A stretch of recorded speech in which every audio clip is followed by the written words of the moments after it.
Bismillahirrahmanirrahim. Assalamualaikum warahmatullahi wabarakatuh. Waalaikumsalam warahmatullahi wabarakatuh. Selamat siang Bapak Ibu semuanya. Selamat siang. Baik, alhamdulillahirrahmanirrahim. Puja dan puji syukur kita kepada Allah Subhanahu wa taala, yang mana pada siang ini kita bisa berkumpul bersama di sekolah kita tercinta ini dalam rangka penyebaran pemahaman dan penerapan pengalaman budaya positif modul 1.4 program Guru Penggerak Angkatan 8 Kabupaten Bengkalis. Kemudian salam dan salam Allahumma sholli ala sayyidina Muhammad wa ala ali sayyidina Muhammad. Semoga tetap tercurahkan keharibaan Nabi Muhammad sallallahu alaihi wasallam. Baik, sebelum kita mulai, terima kasih saya ucapkan kepada seluruh rekan sejawat karena telah meluangkan waktunya untuk hari ini. Pada kesempatan ini saya akan memberikan penyebaran pemahaman dan penerapan pengalaman terkait budaya positif. Sebelum kita lanjutkan, mungkin Bapak Ibu, saya ingin bertanya, sebelum ini mungkin pernah dengar apa itu budaya positif, contoh-contohnya? Belum, Bu. Belum pernah. Oke, baik. Sebetulnya ini sudah tidak asing lagi dalam sekolah kita, juga termasuk kita memiliki tata tertib dan lain sebagainya. Nah, budaya positif itu sebetulnya erat kaitannya dengan kedisiplinan.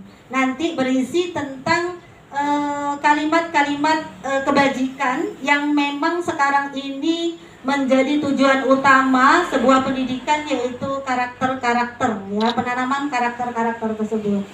Nah, baik, saya lanjutkan untuk penyebaran pemahaman dan penerapan pengalaman budaya positif ini yang nanti bakal saya sampaikan kepada Bapak Ibu.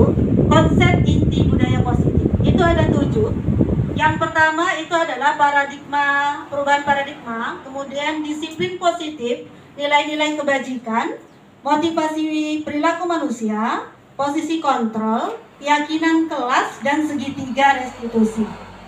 Nah, saya akan membahas satu persatu mengenai konsep inti budaya positif, yang mana memang ketujuh konsep inti budaya positif ini harus betul-betul kita pahami sebagai seorang guru, terlebih di zaman sekarang ini. Kita sudah terpapar oleh teknologi, ya, oleh kemajuan. Kemudian juga kalau dulu kita mengajar anak murid sesuai dengan kodrat alam, kodrat zaman. Nah, inilah sekarang kodrat zaman itu yang perlu kita pertimbangkan. Baik, yang pertama itu adalah perubahan paradigma. Pada perubahan paradigma ini, pembelajaran yang didesain itu menggunakan pembelajaran berdiferensiasi, sehingga tujuannya itu bukan lagi untuk memenuhi standar intelektual mereka saja, contohnya standar nilai, bukan, tetapi di sini lebih kepada kebutuhan belajar peserta didik sesuai dengan profil pelajar Pancasila.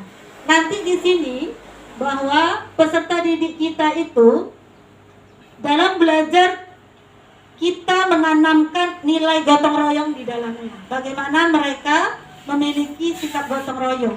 Kemudian juga dituntut untuk kreatif, atau kita menciptakan anak-anak yang kreatif, juga bernalar kritis, kemudian mandiri, beriman dan bertakwa kepada Tuhan Yang Maha Esa, kemudian berkebinekaan global. Nah, ini dia paradigma baru pendidikan sesuai dengan filosofi pemikiran Ki Hajar Dewantara, di mana kita dituntut untuk melakukan pembelajaran yang lebih berpihak kepada murid. Seperti itu. Selanjutnya, nah, ini adalah pendapat dari Stephen R. Covey, Principle Centered Leadership 1991. Ini terkait bagaimana seorang bisa berubah dari paradigma lama, yaitu stimulus respon, kepada pendekatan teori kontrol. Jadi di sini nanti saya berharap kita bisa berefleksi, ya Bapak Ibu, di mana kira-kira kekurangan-kekurangan kita. Jadi dari materi ini nanti kita bisa mengetahui, oh ternyata ada beberapa hal yang memang harus kita perbaiki, disesuaikan dengan keadaan zaman, keadaan murid yang kita ajar pada saat ini. Stephen R. Covey mengatakan bahwa bila kita ingin membuat kemajuan perlahan, sedikit-sedikit, ubahlah sikap atau perilaku Anda. Namun, bila kita ingin memberikan cara-cara utama kita, maka kita perlu mengubah kerangka acuan kita. Ubahlah bagaimana Anda melihat dunia, bagaimana Anda berpikir tentang manusia, dan ubahlah paradigma Anda. Skema pemahaman dan penjelasan aspek-aspek tertentu tentang realitas. Nah, ini yang saya maksudkan antara paradigma lama dengan paradigma baru. Nah, di sini ada dua tabel, nampak Bapak Ibu kan? Ya, di situ ada tabel stimulus respon. Kemudian satu lagi ada tabel teori kontrol. Ini yang menjadikan sebetulnya kita bisa berefleksi dari kedua tabel ini. Baik, yang pertama, menurut stimulus respon itu bahwa realitas kebutuhan kita sama. Kita menganggap kebutuhan peserta didik kita sama.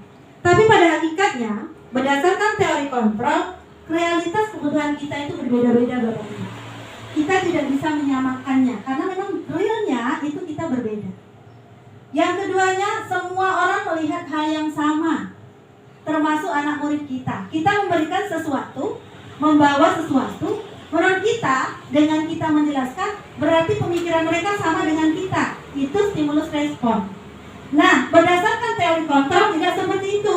Setiap orang memiliki gambaran yang berbeda. Karena satu hal yang perlu diingat, karakteristik peserta didik kita itu berbeda-beda. Kita tidak bisa berfokus pada stimulus respon menurut kita, ya, tetapi teori kontrol, yaitu ini. Kemudian kita mencoba mengubah orang agar berpandangan sama dengan kita.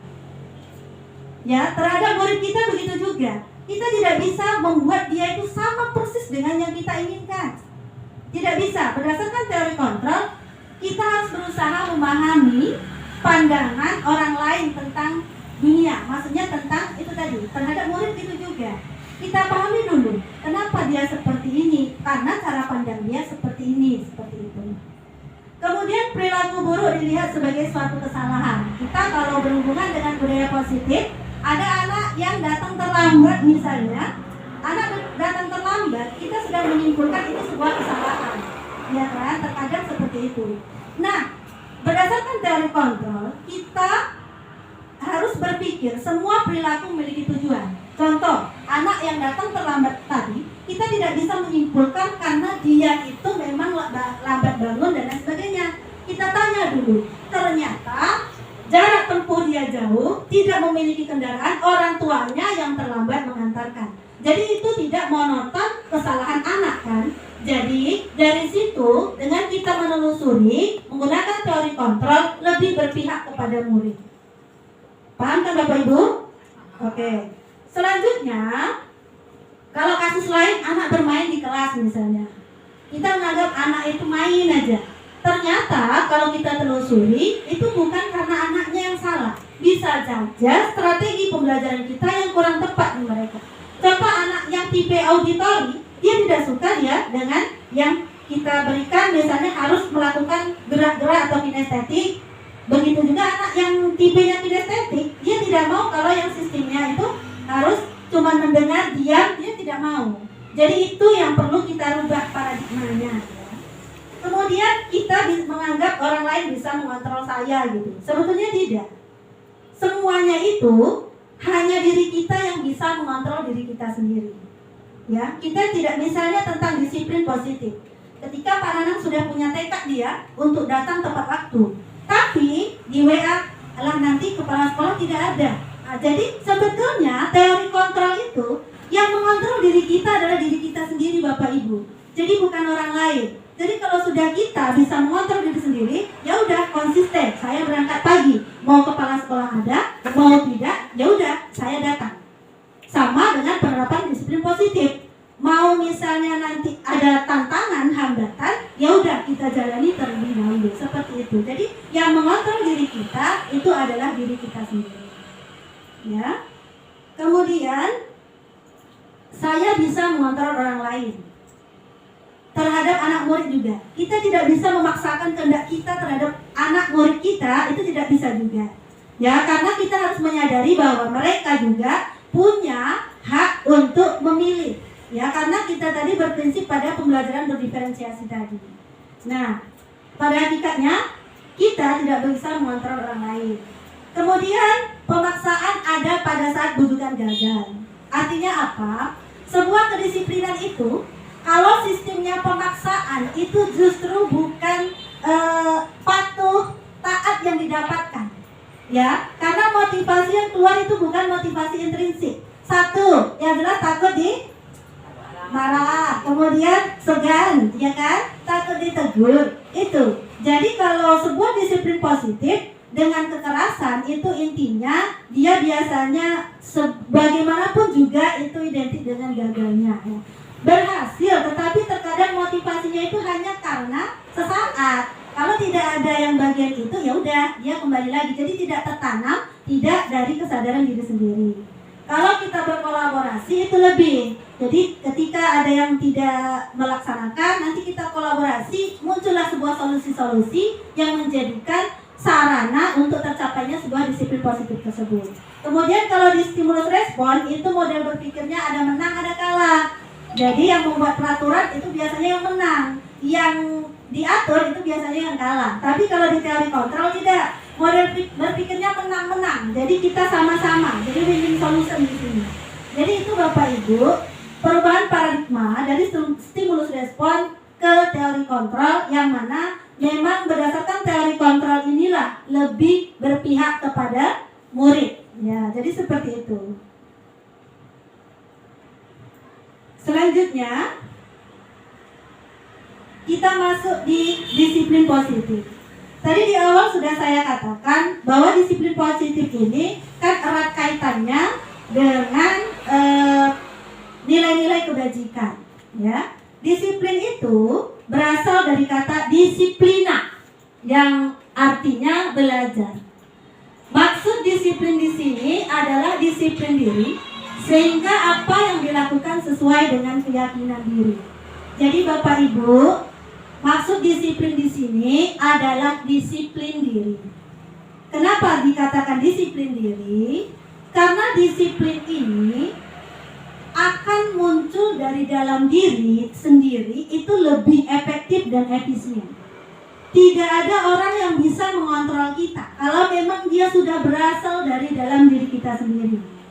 Nah, kita sebagai pemangku, ya, kebijakan di sekolah ini, wali kelas juga pemangku kebijakan di kelasnya, ya kan Bapak Ibu? Ya. Nah, di situ juga tidak bisa dikontrol oleh orang lain. Jadi sebisa mungkin kita terapkan disiplin positif ini, tetapi dengan cara-cara yang tepat. Nah, disiplin positif itu bertujuan untuk menumbuhkan motivasi intrinsik pada diri murid, sehingga mereka akan lebih bertanggung jawab melakukan segala sesuatu atas dasar kesadaran dari dalam dirinya, bukan karena menghindari hukuman, kemudian demi penghargaan dan lain sebagainya. Nah, jadi disiplin positif ini, tugas kita adalah bagaimana anak murid kita melaksanakan sesuatu dari awal sampai akhir pembelajaran itu. Pembiasaan-pembiasaan yang ada di sekolah juga tidak ada tekanan dari pihak lain, tidak ada, tapi memang berasal dari dirinya sendiri. Namun harus diawali dari keteladanan kita juga, ya Bapak Ibu. Tentunya bagaimana kita ingin mendisiplinkan sebuah institusi kalau kita sendiri tidak disiplin. Nah, jadi memang awalnya muaranya itu disiplin dari diri kita sendiri. Kemudian disiplin positif itu berisi tentang nilai-nilai kebajikan. Nilai-nilai kebajikan itu apa? Yakni nilai-nilai kebajikan ini sekumpulan nilai yang sudah disepakati bersama, lepas dari suku, bangsa, agama, bahasa maupun latar belakangnya. Nah, sebetulnya setiap instansi bisa jadi memiliki nilai-nilai kebajikan yang disepakati, Bapak Ibu. Nah, ini contoh, saya ambil salah satu contoh nilai kebajikan yang selama ini dikeluarkan juga di dalam kurikulum kita, yaitu profil pelajar Pancasila. Apa nilai kebajikannya? Di sini adalah beriman dan bertakwa kepada Tuhan Yang Maha Esa dan berakhlak mulia, kemudian berkebinekaan global, gotong royong, mandiri, kreatif, dan bernalar kritis. Jadi sebisa mungkin nanti disiplin positif yang kita buat itu mengandung muatan 5 dimensi ini ya, 1, 2, 3, 4, 6 dimensi ini. Diusahakan, karena memang ini berdasarkan Pendidikan Nasional Indonesia itu menciptakan siswa atau murid yang memiliki profil pelajar Pancasila. Nah, paham ya Bapak Ibu? Oke. Kemudian sebagai seorang pendidik, kita juga dalam membiasakan atau menerapkan budaya positif di sekolah itu harus memahami 5 kebutuhan dasar manusia. 5 kebutuhan dasar manusia. Ini berlaku buat kita juga, berlaku juga untuk anak murid kita, ya. Contoh, di sini ini dijelaskan bahwa seluruh tindakan manusia memiliki tujuan tertentu, termasuk kita Bapak Ibu. Kenapa Bapak Ibu hadir tepat waktu di sekolah? Kenapa Bapak Ibu mengajar di kelas sesuai jamnya? Itu semua memiliki tujuan. Terlepas apakah itu dikarenakan motivasi intrinsik atau motivasi ekstrinsik, tapi semuanya punya tujuan. Termasuk anak murid kita Bapak Ibu. Ketika mereka berperilaku, apakah dia berperilaku sesuai dengan peraturan ataupun tidak, itu pasti mereka memiliki tujuan. Itu yang harus kita pahami, bahwa setiap peserta didik juga memiliki kebutuhan dasar. Nah, jadi kita lebih memahami, apalagi kalau kita lihat dari karakteristik peserta didik nantinya. Nah, ini dia Bapak Ibu, 5 kebutuhan dasar manusia. Yang pertama adalah fisiologis. Masing-masing peserta didik dan juga kita ini memiliki kebutuhan yang sama, yaitu untuk makan, untuk minum, ya, kemudian mandi dan lain sebagainya. Ini lebih ke bertahan hidup. Ini satu hal yang perlu kita pahami. Jadi kalau ada nanti di kelas anak-anak murid kita juga ingin makan misalnya, minum, ya, dengan syarat untuk izin. Jadi kita memahami bahwa itu merupakan salah satu kebutuhan dasar mereka yang harus terpenuhi. Kemudian keamanan dan keselamatan. Kita menginginkan, kita membutuhkan suatu kondisi yang aman dan selamat. Kita membutuhkan suatu kondisi yang aman menurut kita, iya kan? Nah, anak murid kita begitu juga Bapak Ibu. Jadi di kelas, bagaimana dia itu memerlukan kebutuhan merasa aman. Dia tidak takut, kemudian tidak hal-hal lainnya yang memicu kepada ketidaknyamanan. Jadi mereka juga butuh itu, seperti kita. Selanjutnya, sosial. Sosial ini adalah kebutuhan untuk diterima di dalam kelompoknya Bapak Ibu. Jadi terkadang ada anak yang minder, ada anak yang tidak mau bergaul, ada anak yang terkadang dia overactive. Itu bisa jadi ada beberapa hal pemenuhan di sosial ini yang memang tidak terpenuhi, kemudian dibawa ke sekolah karena disitulah mereka merasa mendapatkan pemenuhan kebutuhan tersebut. Nah, kemudian harga diri. Di sini kebutuhan akan harga diri, ya, ibaratnya dipercaya, ya, seperti hal yang lainnya, teman-temannya. Jadi makanya ketika pembelajaran di sebuah sekolah itu dituntut melihat minat dan bakat peserta didik. Makanya kita harus melakukan tes diagnostik terlebih dahulu. Jadi di situ akan merata Bapak Ibu. Jadi nanti ketika kita membutuhkan anak yang memiliki minat ini, ya kita ambil dia. Ketika membutuhkan anak yang memiliki minat lain, kita ambil juga yang lainnya. Jadi mereka merasa dihargai gitu. Jadi di situ ada pengakuan. Nah, maksudnya seperti itu. Dan yang terakhir adalah aktualisasi diri, yaitu dalam kebutuhan membuat kepuasan tersendiri kepada diri kita sendiri. Nah, ini contohnya misalnya kalau seandainya anak tersebut memang memiliki kemampuan, ya, jadi kita rekrut dia. Nah, nanti di situ akan muncul lagi rasa bahwa dia itu udah diterima, kemudian dia memiliki kemampuan untuk dikembangkan. Nah, ini adalah kelima kebutuhan dasar manusia yang harus Bapak Ibu pahami nanti ketika mengimplementasikannya di kelas terhadap murid kita agar pembelajaran lebih berpihak pada murid. Kemudian ini motivasi perilaku manusia. Motivasi perilaku manusia itu ada 3 Bapak Ibu. Jadi coba kita pikirkan kembali kalau terhadap bagi anak murid kita, ada kita menemukan yang pertama untuk menghindari ketidaknyamanan atau hukuman.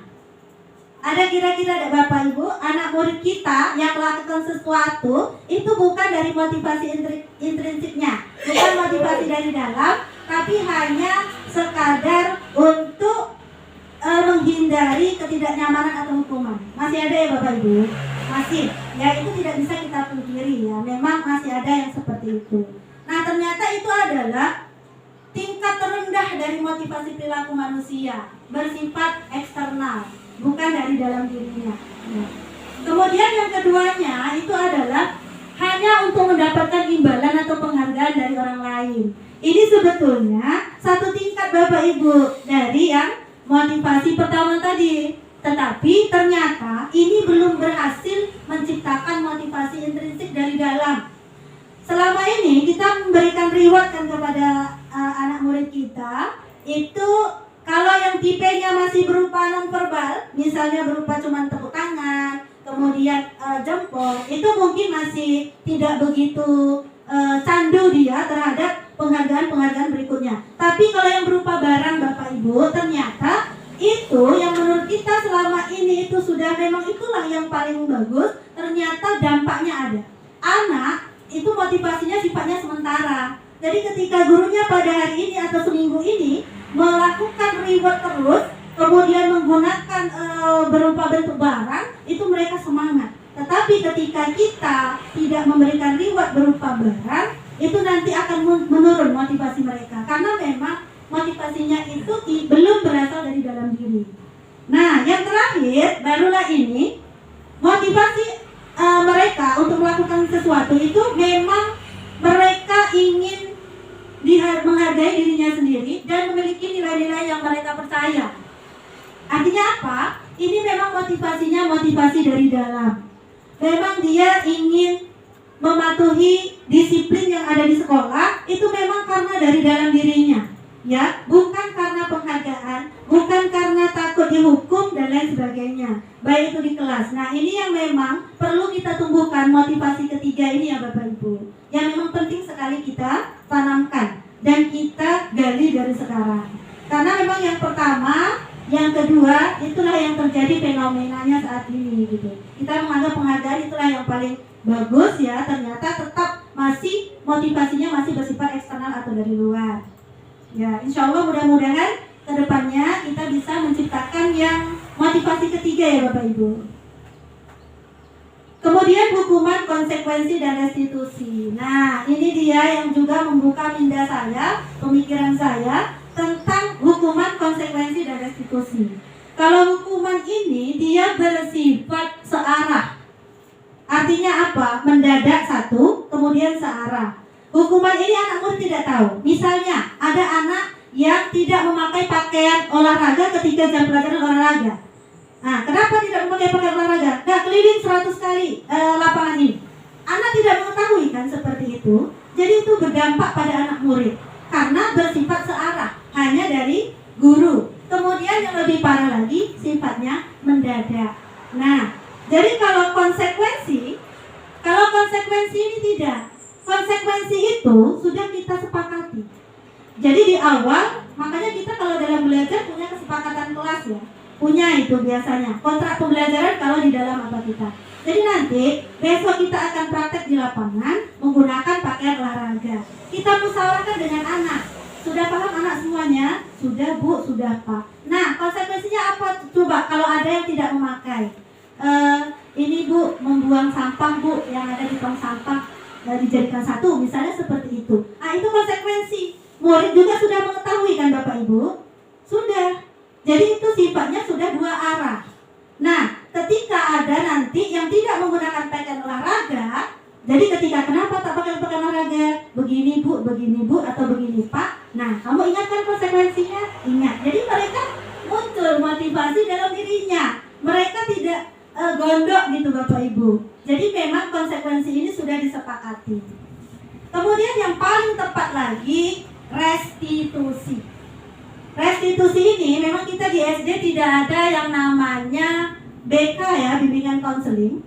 Tetapi dengan metode restitusi ini dia ada 3 tahapan itu, yaitu yang pertama ketika ada anak yang tidak menerapkan atau melakukan pelanggaran pada budaya positif di sekolah, disiplin itu, kita pertama melakukan menstabilkan identitas dulu. Jadi anak nanti tenang. Kemudian keduanya baru kita validasi tindakan salah. Yang terakhir baru menanyakan keyakinan. Nah, jadi nanti di situ anak bakal merasa bukan disalahkan, tetapi mereka lebih merasa dibimbing atau dituntun. Seperti itu. Jadi kembali lagi pada filosofi pemikiran Ki Hajar Dewantara, berpihak kepada murid. Nah, ini dia ya yang saya katakan tadi, ada di sini bersifat tiba-tiba, berpihak pada tidak berpihak pada murid dan sebagainya. Paham ya di sini Bapak Ibu tentang hukuman, konsekuensi dan restitusi? Oke, kita lanjutkan. Ini dia 5 posisi kontrol guru.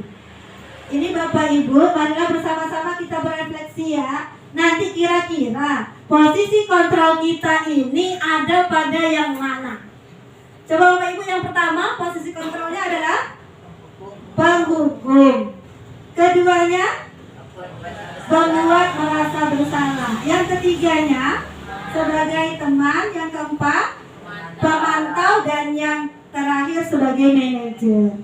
Coba kita berefleksi bersama-sama. Bapak Ibu di kelas itu nanti kira-kira posisi kontrolnya itu dari kelima ini di posisi mana ya? Oke, yang pertama itu adalah posisi kontrol penghukum.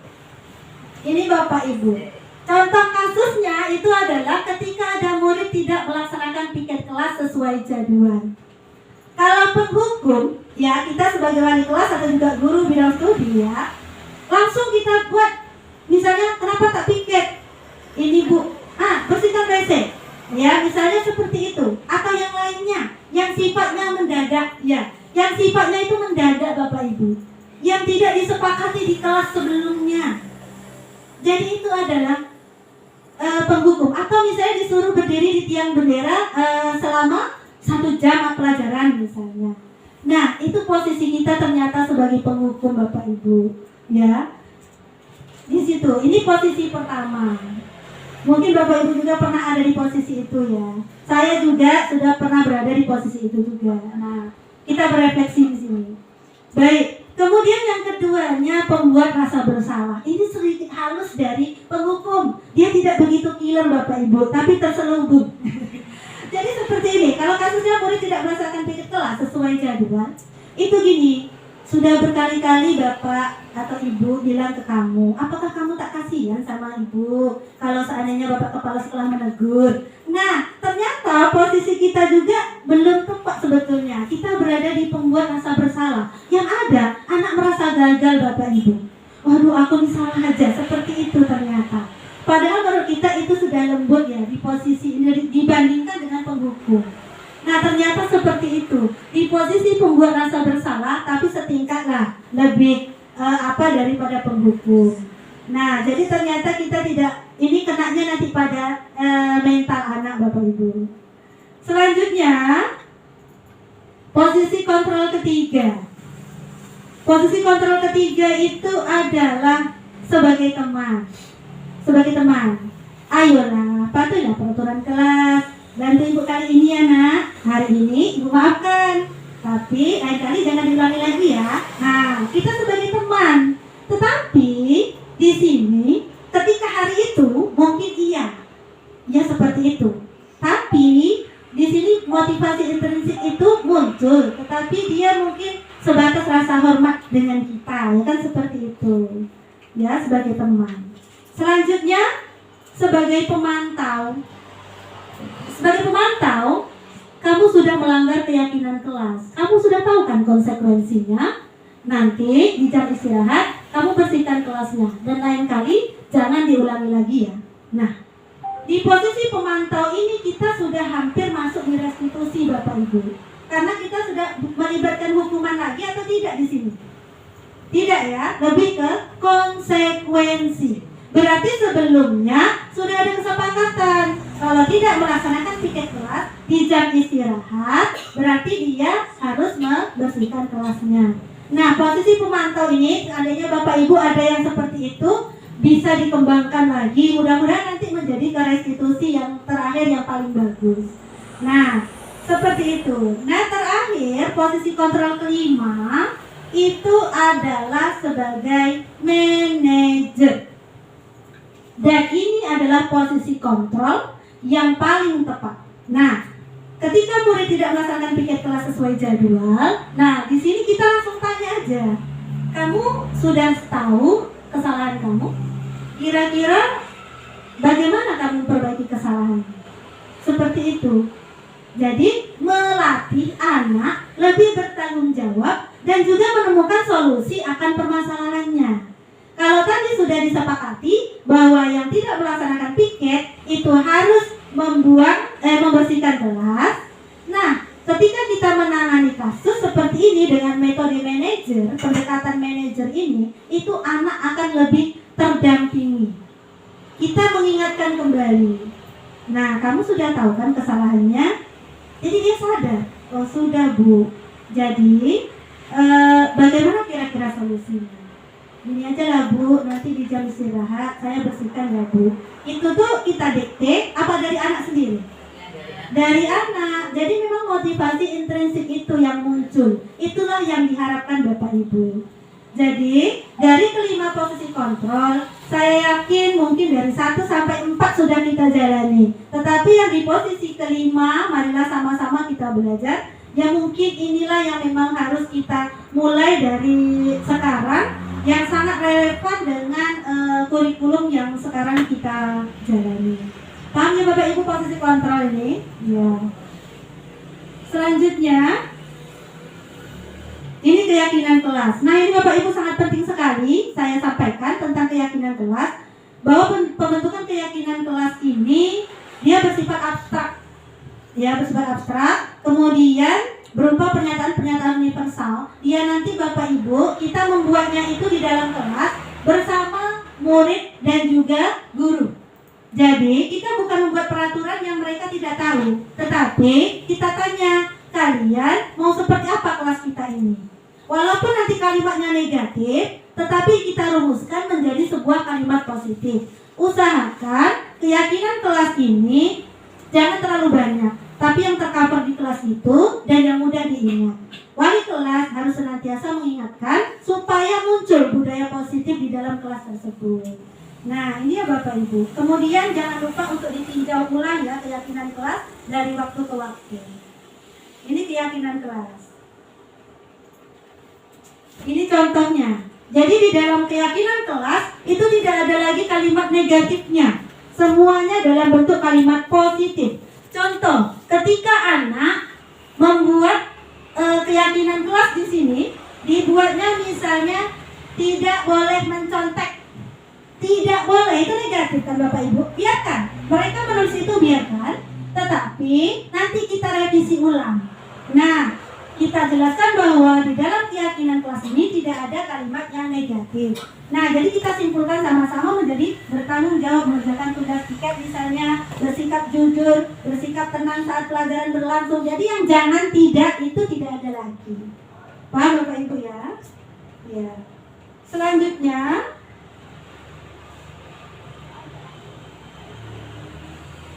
segitiga restitusi. Ini yang saya katakan tadi. Segitiga restitusi ini adalah sebuah pendekatan ya, yang dilakukan guru dalam menangani kasus kedisiplinan dalam menerapkan budaya positif. Jadi segitiga restitusi ini sangat baik sekali tadi ketika kita menerapkan posisi manajer Bapak Ibu. Jadi memang inilah pendekatan yang tepat, yaitu segitiga restitusi. Di sini ada beberapa contoh nanti di segitiga restitusi itu. Ini yang saya katakan dia menstabilkan identitas, itu langkah pertamanya. Kemudian langkah keduanya itu validasi tindakan yang salah. Yang terakhir baru menanyakan keyakinan. Baik, di sini ada contoh penerapan segitiga restitusi, ya. Penerapan segitiga restitusi. Dan sama-sama begitu.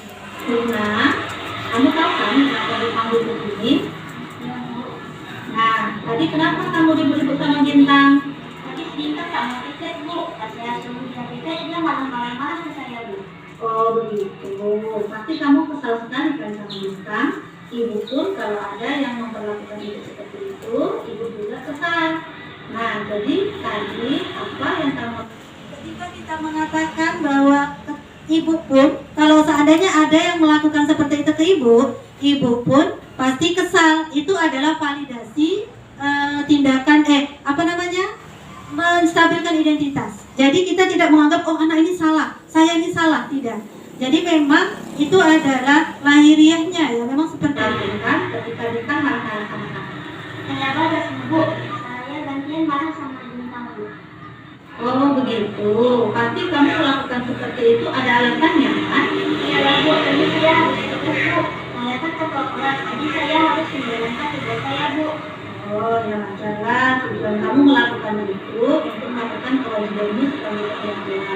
Nah kira-kira tindakan kamu marah-marah sama Bintang tadi apakah sesuai dengan kesepakatan kelas yang kita buat?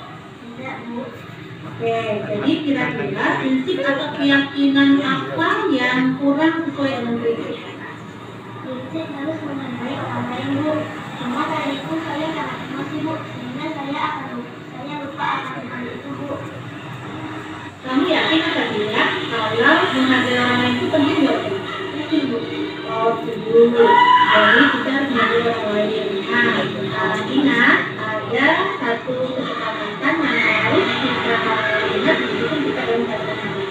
Baik bu, saya akan berbicara dan berbicara dengan membawakan mengatakan Oke, kira-kira kamu bersedia atau tidak untuk kita bagi masalah? bersedia bu. Kalau kamu berbagi masalah ini, kamu akan menjadi orang yang seperti apa dan bagaimana perasaanmu? Mungkin saya akan menjadi orang yang lebih bertanggung jawab dan sabar bu. Perasaan saya tentunya bangga bu, bisa lebih sabar dan dapat menangani diri. Baiklah, jadi kita akan mencoba masalah ini ya. Terima kasih ya bu. Aman. Baik, demikian tadi. Itu tadi adalah contoh penerapan budaya segitiga restitusi dalam menerapkan budaya positif. Jadi ketika tadi kasusnya itu ketua kelas dia sebetulnya menegur temannya, kenapa tidak piket. Nah, yang tidak piket ini kembali berbalik marah. Nah, kita tidak bisa menyalahkan misalnya sebagai ketua kelas, besok lagi jangan marah-marah lagi lah. Kita apakah ketua kelas itu bersalah kan gitu. Nah, kita harus menanyakan kenapa masalahnya seperti ini. Karena tadi dari awal setiap tindakan itu pasti ada alasannya.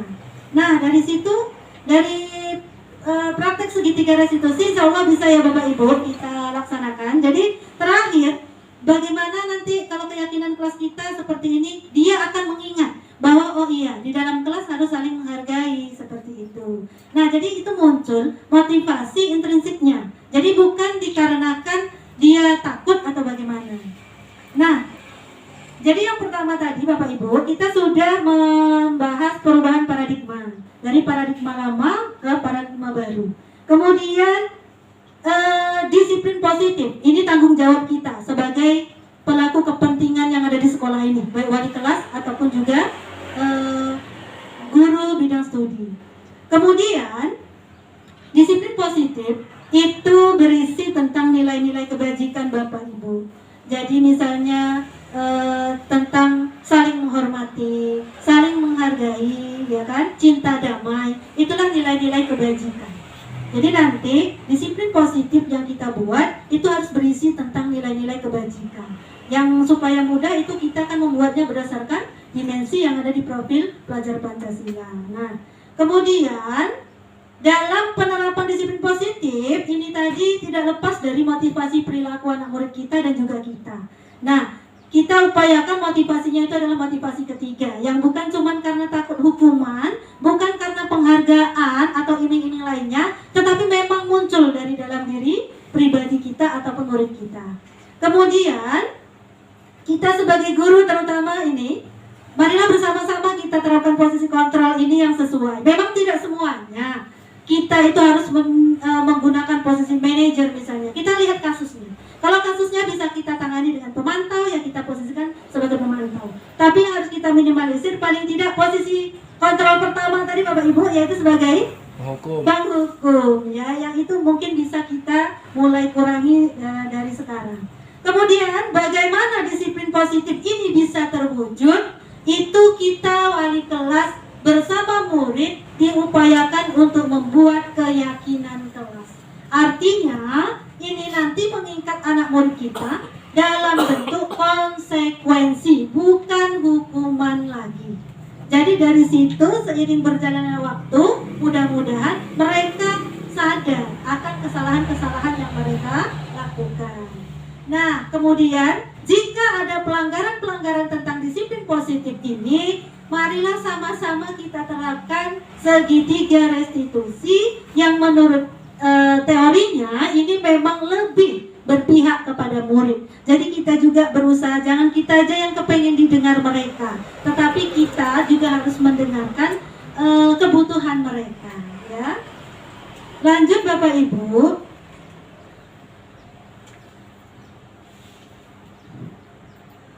Penutup.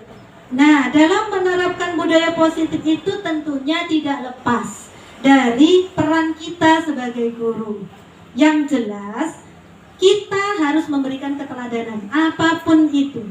Satu, memberikan keteladanan. Satu lagi, konsisten. Karena kita ini dibaca Bapak Ibu, ya. Jangan kita sebagai guru memberikan peraturan atau membentuk sebuah keyakinan, tetapi kita sendiri melanggarnya. Jadi kata kuncinya ada di konsisten. Ya, jadi mudah-mudahan sama-sama kita bisa wujudkan sehingga sistem Among yang memang harusnya ada pada diri kita itu betul-betul bisa kita terapkan sehingga peserta didik lebih bertanggung jawab, kemudian lebih maksudnya lebih tumbuh motivasi intrinsik mereka dari dalam. Jadi kesadarannya dalam diri. Nah, kemudian di sini Bapak Ibu saya akan menjelaskan pengalaman penerapan budaya positif di kelas 5B khususnya. Bapak Ibu sudah membuat keyakinan kelas? Sudah. Nah, keyakinan kelas itu Bapak Ibu pastikan itu melibatkan anak murid, kuncinya ya.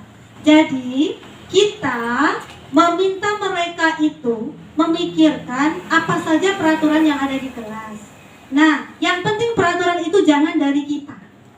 Ya, biar mereka. Jadi teknisnya nanti Bapak Ibu berbagai macam, tetapi yang penting mereka yang membuat peraturan itu.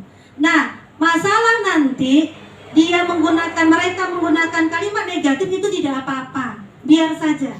Setiap orang itu memberikan masukan. Kemudian baru kita jelaskan bahwa di dalam keyakinan kelas itu berisi tentang kalimat-kalimat positif. Barulah nanti kita arahkan. Ada yang membuat tidak mencontek, berarti kita buat jujur dalam belajar misalnya. Atau misalnya tidak boleh berkata kotor, kita buat di situ sopan dan santun dalam berbicara, ya. Tentu Bapak Ibu udah lebih bisa lagi dalam merumuskannya nantinya. Yang penting bersama anak murid kita. Kemudian kesepakatan itu jangan lupa nanti Bapak Ibu ditempel di dinding kelas. Tetapi harus sering kita ulang-ulang Bapak Ibu. Tujuannya apa? Supaya mereka itu senantiasa ingat. Nah, di sini saya melakukan rancangan tindakan untuk aksi nyata. Berlatar belakang adalah ketika di awal semester kemarin, karena memang transisi ya, kemarin dari siswa kelas 4 menuju kelas 5, itu saya melihat di latar belakangnya itu sikap peduli lingkungan kelas sangat kurang Bapak Ibu. Anak murid saya di kelas 5B yang baru ini itu sangat kurang sekali. Bahkan ada yang tidak mengerjakan piket kelas.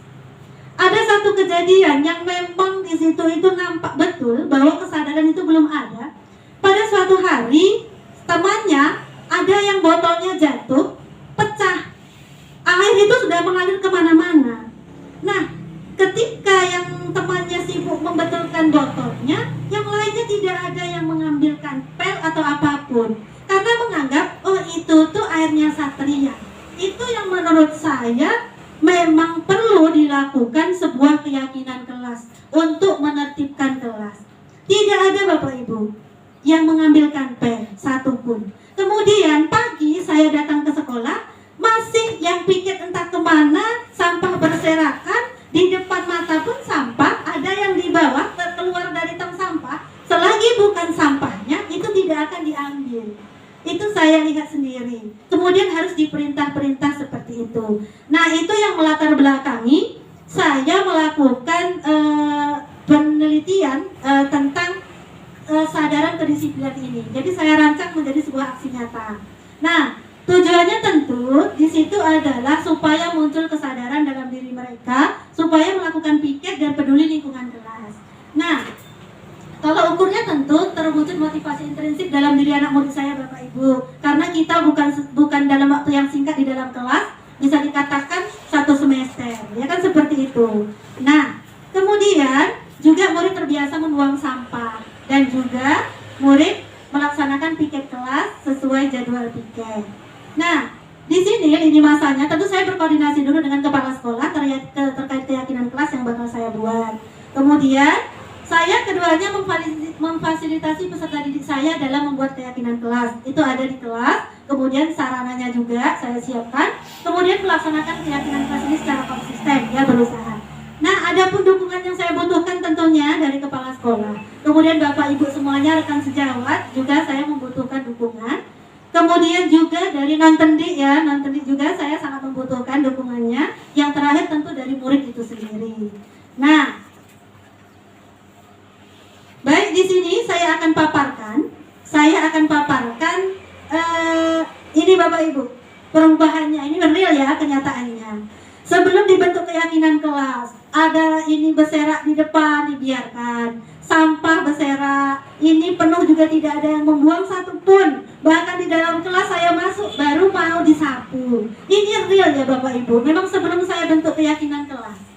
Kemudian ini adalah proses pembentukan keyakinan kelasnya. Nah, seperti ini strateginya Bapak Ibu. Jadi Bapak Ibu bisa memberikan sticky note atau apalah sarana yang bisa nanti dituliskan di situ. Masing-masing anak misalnya 3 peraturan yang menurut dia apalah. Karena bisa saja masing-masing murid berbeda. Tapi lingkupnya lingkup kelas, kemudian juga menyangkut kedisiplinan. Nah, setelah itu ditempelkan nanti. Kemudian kita rumuskan mana yang sama kita jadikan dengan yang sama, yang tidak sama dijadikan satu. Nanti baru kita hubungkan ke nilai kebajikannya apa. Ada kesopanan, ada kedisiplinan, kejujuran gitu. Kalau sudah kita jadikan nanti sebuah keyakinan kelas. Nah, keyakinan kelas itu diupayakan kalau di kelas saya ini cuma 6. Tapi ternyata setelah sekitar 2 minggu berjalan, sepertinya perlu diulang kaji lagi karena ada yang perlu dimasukkan di situ. Nah, tadi syaratnya memang keyakinan kelas itu tidak baku langsung itu tok, tidak. Boleh. Ketika ada perlu penambahan, kita lakukan penambahan lagi, boleh Bapak Ibu. Makanya harus ditinjau ulang tadi. Nah, alhamdulillah setelah dibuat keyakinan kelas, ini buktinya ya. Setelah dibuat keyakinan kelas, buktinya seperti ini. Sapu yang pertamanya kalau Ibu nampak cocok sate itu tahulah ya. Pagi masuk itu ya seperti itulah. Saya harus mendikte dulu. Nah, sapunya dirapikan. Alhamdulillah sudah seperti ini ya. Kemudian ini kan nampaknya Bapak Ibu ya, pagi lagi itu ketika saya berjalan ke kelas itu sudah ada yang piket kelas ya. Kemudian seperti ini juga teras sampai ke koridornya juga. Pagi itu sudah dalam keadaan rapi, mereka siap untuk memulai pembelajaran. Ini real memang. Bahkan ketika dalam proses pembelajaran, saya sampai tidak terpikirkan ada anak yang memang selama ini kalau kita pikirkan etikanya itu apa, agak inilah ya ketika di kelas dulu ya.